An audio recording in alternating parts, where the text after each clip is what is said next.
بسم اللہ الرحمن الرحیم۔ سورہ نمبر 24 سورہ النور۔ زمانہ نزول۔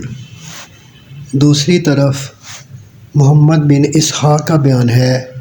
کہ غزوہ احزاب شوال 5 ہجری کا واقعہ ہے اور غزوہ بنی المصطلق شعبان 6 ہجری کا۔ اس کی تائید وہ کثیر التعداد معتبر روایات کرتی ہیں جو اس سلسلہ میں حضرت عائشہ رضی اللہ تعالیٰ عنہا اور دوسرے لوگوں سے مروی ہیں۔ ان سے معلوم ہوتا ہے کہ واقعہ افک سے پہلے احکام حجاب نازل ہو چکے تھے اور سورہ احزاب میں پائے جاتے ہیں۔ ان سے یہ بھی معلوم ہوتا ہے کہ اس وقت حضرت زینب رضی اللہ تعالیٰ عنہا سے نبی کریم صلی اللہ علیہ وآلہ وسلم کا نکاح ہو چکا تھا اور غزوہ احزاب کے بعد ذی القعدہ 5 ہجری کا واقعہ ہے اور سورہ احزاب میں اس کا بھی ذکر آتا ہے۔ علاوہ بری ان روایات سے یہ بھی معلوم ہوتا ہے کہ حضرت زینب رضی اللہ تعالیٰ عنہا کی بہن حمنہ نے حضرت عائشہ رضی اللہ تعالیٰ عنہ پر تہمت لگانے میں محض اس وجہ سے حصہ لیا تھا کہ حضرت عائشہ رضی اللہ تعالیٰ عنہ ان کی بہن کی سوکن تھی، اور ظاہر ہے کہ بہن کی سوکن کے خلاف اس طرح کے جذبات پیدا ہونے کے لیے سوکناپے کا رشتہ شروع ہونے کے بعد کچھ نہ کچھ مدت درکار ہوتی ہے۔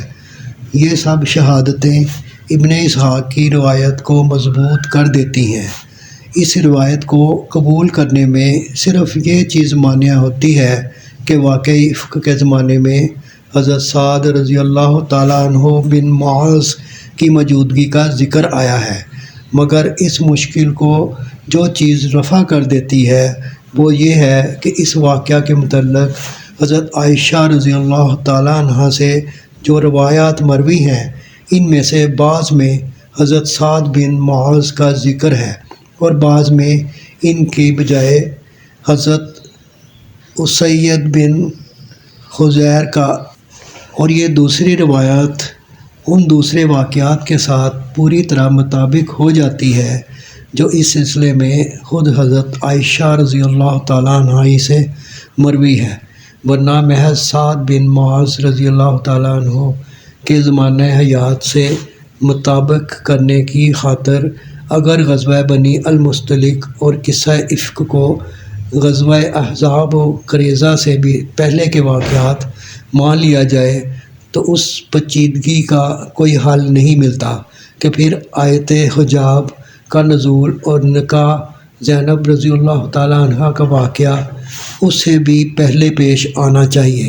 حالانکہ قرآن اور کثیر التعداد روایت صحیحہ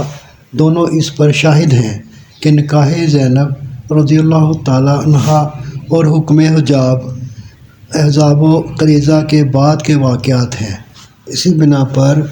بعض دوسرے محققین نے محمد بن اسحاق کی روایت ہی کو صحیح قرار دیا ہے اور ہم بھی اسی کو صحیح سمجھتے ہیں۔